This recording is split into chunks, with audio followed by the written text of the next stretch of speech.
تو آج ہم پاکستان کے پچھلے ہفتے کا جو جائزہ لے رہے ہیں وہ ایک کافی دلچسپ تصویر پیش کرتا ہے۔ ہمارے سامنے جو نوٹس ہیں ان میں ماحولیات، سیاست اور خاص طور پر معاشرت کی بڑی تبدیلیاں نظر آ رہی ہیں۔ جی، ایسا لگتا ہے کہ یہ ہفتہ مثبت اشاروں اور جو مستقل چیلنجز ہیں ان کے درمیان ایک کشمکش کی کہانی ہے۔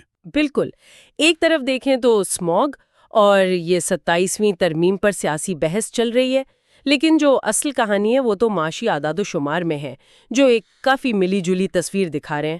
اچھا، تو معاشیت سے ہی شروع کرتے ہیں۔ سب سے پہلی چیز جو صاف نظر آ رہی ہے وہ یہ تضاد ہے۔ اسٹیٹ بینک کے زر مبادلہ کے ذخائر 4 سال کی بلند ترین سطح پر ہیں۔ یہ تو بہت بڑی خبر ہے۔ اور ترسیلات زر میں بھی 12% کا اضافہ ہوا ہے۔ لیکن پھر اسی سانس میں ہم دیکھتے ہیں کہ چینی کی قیمت 229 روپے فی کلو کی ریکارڈ سطح پر پہنچ گئی ہے۔ جی، تو اس سے کیا سمجھا جائے؟ دیکھیں، یہ ایک کلاسک معاشی صورتحال کو ظاہر کرتا ہے۔ ملک کا جو بیرونی کھاتا ہے وہ مضبوط ہو رہا ہے، اور یہ استحکام کے لیے بہت اہم ہے۔ اچھا، یہ امید کی ایک بڑی وجہ بھی ہے، خاص طور پر جب IMF سے میرا خیال ہے 1.2 ارب ڈالر کی قسط بھی آنے والی ہے۔ صحیح۔ تاہم یہ جو استحکام ہے یہ ابھی تک عام گھرانوں کے لیے ریلیف میں نہیں بدلا ہے۔ وہاں مہنگائی اور خاص کر کھانے پینے کی چیزوں کی قیمتیں ایک بہت بڑا دباؤ ہے۔ مطلب ڈالر پر جو سخت کنٹرول ہے وہ بھی اسی کوشش کا حصہ ہے۔ جی بالکل۔ اور یہاں بات واقعی دلچسپ ہو جاتی ہے۔ ان تمام حالات کے باوجود اسٹاک مارکیٹ نے 3 ہفتوں کے نقصان کے بعد سنبھالا لے لیا۔ اس نے تو دہشت گردی کے 2 واقعات جیسی بری خبروں کو بھی جیسے نظر انداز کر دیا۔ یہ کیسے ہوا؟ یہاں سرمایہ کاروں کی سوچ بہت دلچسپ ہے۔ ایسا لگتا ہے کہ وہ یہ جو فوری اتار چڑھاؤ ہے نا، اس سے آگے دیکھ رہے ہیں۔ یعنی بڑی تصویر پر توجہ ہے۔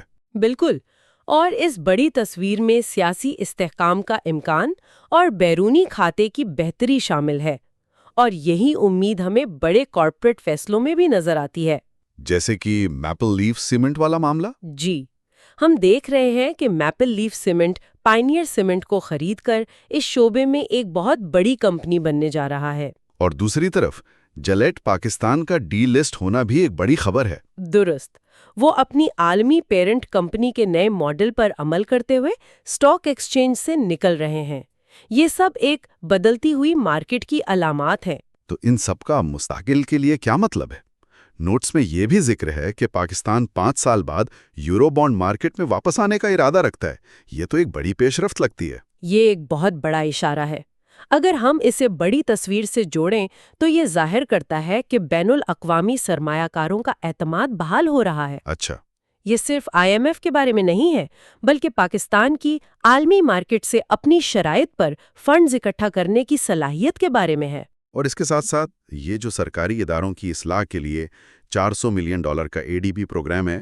جی، ان جیسی بڑی مقامی اصلاحات سے یہ ظاہر ہوتا ہے کہ ایک طویل مدتی حکمت عملی بن رہی ہے۔ تو خلاصہ یہ ہے کہ یہ ہفتہ فوری دباؤ کے ساتھ ساتھ طویل مدتی منصوبہ بندی کا بھی تھا۔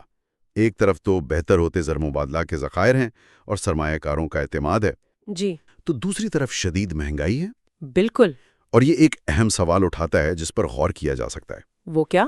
کہ بین الاقوامی اور مالیاتی مارکیٹوں میں جو فائدے نظر آ رہے ہیں انہیں مقامی معیشت اور عوام کے لیے حقیقی ریلیف اور استحکام میں کیسے تبدیل کیا جا سکتا ہے؟ صحیح۔ یہی آنے والے وقت کا سب سے بڑا چیلنج لگتا ہے۔